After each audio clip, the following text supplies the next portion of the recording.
హరీష్ రావు గారు దాదాపుగా 2004-05 సంవత్సరం నుంచి శాసనసభ్యుడిగా ఈ సభలో కొనసాగుతున్నారు. 2014 నుంచి 2023 వరకు వారు మంత్రిగా కొనసాగినరు. వారికి లెజిస్లేటివ్ అఫేర్స్ మినిస్టర్గా కూడా పనిచేసిన అనుభవం ఉంది. చైర్ మీద ఆరోపణలు చేయడం ఏ సభ్యుడికి తగదు. వినండి. ఎందుకు అంటే ఇది ప్రాధాన్యతతో కూడుకున్న సమస్య. కార్మికుల పక్షాన కార్మికులు కష్టాలలో ఉన్నప్పుడు 50 రోజులు దీక్ష చేసినప్పుడు 50 మంది చనిపోయినప్పుడు ఖమ్మం జిల్లాకు సంబంధించిన డ్రైవర్ శ్రీనివాసరెడ్డి గారు తన పిల్లలు పెద్ద ఉద్యోగాలలో ఆర్థికంగా బలంగా ఉన్న ఆనాటి ప్రభుత్వం యొక్క వివక్ష 50,000 కార్మికుల పట్ల చూపిస్తున్న విధానాన్ని వ్యతిరేకిస్తూ ఆత్మ బలిదానం చేసుకున్నప్పుడు ఆ కుటుంబాలకు వాళ్ళందరూ అండగా నిలబడ్డారు. అట్లాంటి కార్మికుల తరఫున కొట్లాడే కమ్యూనిస్టు పార్టీ ఈ సభలో వాళ్ళ తరఫున మాట్లాడడానికి అడిగితే మీరు వాళ్ళకు అవకాశం ఇచ్చిండ్రు. ఎందుకు? కార్మికులు ప్రాధాన్యత, కార్మికుల తరఫున కొట్లాడే వాళ్లకు ప్రాధాన్యత ఇవ్వాలి. ఈ ప్రభుత్వానికి ఏదైనా వాళ్ళ సూచనలు ఉపయోగపడితే ఆ సమస్యల్ని పరిష్కరించాలి అనే ఉద్దేశంతో మీరు సాంబశివరావు గారికి అవకాశం ఇచ్చిండ్రు. మీరు ప్రశ్న అడగకపోయినా అతనికి ఎట్లా అవకాశం ఇస్తారని వారు మాట్లాడినారు కదా అధ్యక్ష. అది ఏ చట్టానికి దేనికి అసలు వారు మాట్లాడుతున్నది పూర్తిగా విరుద్ధం. ఒక్కసారి ఒక ప్రశ్న ఈ సభలో ఆమోదం పొందింది అంటే ఈ సభ యొక్క ఆస్తి.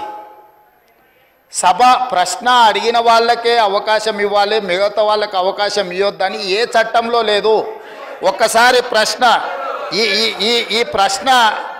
ఈ ప్రశ్నావళి 10 ప్రశ్నలు ఉన్నాయి కదా అధ్యక్ష. ఇప్పుడు ఇందులో ఉన్న ఈ ప్రశ్నావళి ఈరోజు ఆమోదం పొందిన ఈ 10 ప్రశ్నలు ఉన్నాయి కదా.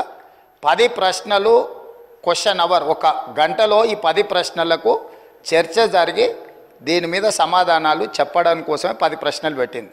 అంటే ప్రతి ప్రశ్నకు 6 నిమిషాలల్లో మనం చర్చ ముగించుకోవాలి. అట్లా 60 నిమిషాలల్లో వీటన్నిటికీ ప్రభుత్వం వైపు నుంచి సమాధానాలు రాబట్టుకోవడానికి ప్రయత్నం చేయాలి. కొన్నిసార్లు ప్రశ్న యొక్క ప్రాధాన్యతను బట్టి తమరు అనుమతిస్తే ఆ చర్చ ఒక్కోసారి కొంత ఎక్కువసేపు కూడా జరగడానికి అవకాశం ఉంటుంది.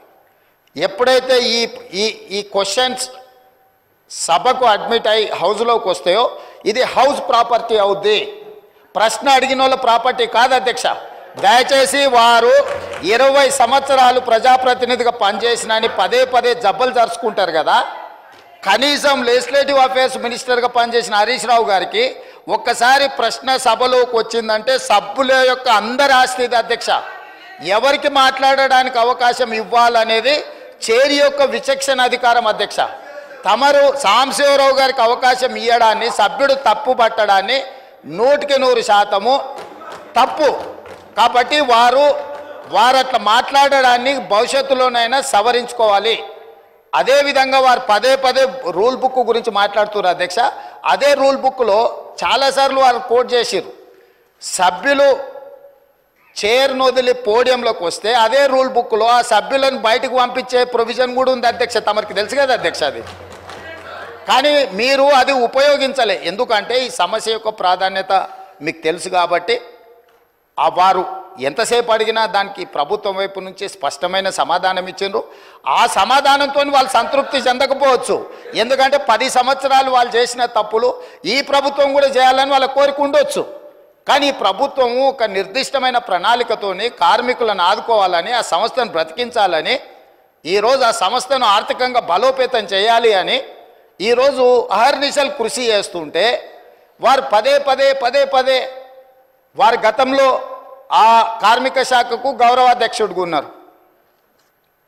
ఆనాటి ముఖ్యమంత్రికి ఈయనను ఎట్లా తొలగించాలనో అర్థం కాక ఆ కార్మిక సంఘాన్ని రద్దు చేసిండు. ఎందుకంటే ఈయనను తొలగించాలంటే ఏం చేయాలనో తెలియక వాళ్ళ అంతర్గత సమస్యలు వాళ్ళ ఇష్టం, వాళ్ళ కుటుంబ సమస్యలు వాళ్ళు ఏమైనా కొట్లాడుకొని, కానీ ఆ కార్మిక సంఘాలనే రద్దు చేసింది వాళ్ళ అధ్యక్ష. అట్లాంటిది ఇప్పుడు మళ్ళీ మొదటికి వచ్చి పాత తప్పులన్నీ కప్పిపుచ్చుకోవడానికి ఈరోజు కొత్తగా ఈ ప్రభుత్వం మీద బురద జల్లి మంత్రి గారిని బుల్డోజ్ చేసే విధంగా మాట్లాడడం ఏమాత్రం సమంజసం కాదు అధ్యక్ష. చివరిగా నా సూచన ఒకటే సభ్యులందరికీ. ఎందుకంటే ఇక్కడ దాదాపుగా 119లో 60కి పైగా మొదటిసారి ఎన్నికైన సభ్యులు ఉన్నారు. ఆ సభ్యులు ఏమనుకుంటారు? వారు మాట్లాడింది విని హరీష్ రావు గారికి 20 సంవత్సరాల అనుభవం ఉన్నది, ప్రశ్న వేసిన వాళ్ళే సప్లిమెంటరీ క్వశ్చన్స్ అడగాలనేమో అని ఈ సభ్యులందరూ కూడా తప్పుగా అర్థం చేసుకునే అవకాశం ఉంది. అందుకే మా నూతన సభ్యులకు నేను చెప్తున్నా, ఒక్కసారి క్వశ్చన్ హౌస్లో అడ్మిట్ అయిందంటే ఆ క్వశ్చన్ అనేది హౌస్ ప్రాపర్టీ. ఈ హౌస్లో ఏ సభ్యుడైనా కూడా సప్లిమెంటరీ క్వశ్చన్ అడగడానికి అవకాశం ఉంది. సప్లిమెంటరీ క్వశ్చన్ అడిగినప్పుడు స్పీకర్ అనుమతిస్తే ఎవరైనా మాట్లాడడానికి అవకాశం ఉంది. కాబట్టి మా నూతన సభ్యులకు కూడా నేను చెప్తున్నా, ప్రశ్న సభలోకి వచ్చిందంటే ఇది హౌస్ ప్రాపర్టీ, కాబట్టి సభను తప్పుదోవ పట్టించే ప్రయత్నం చేయొద్దని చెప్పి వారికి సూచన చేస్తున్నా అధ్యక్ష.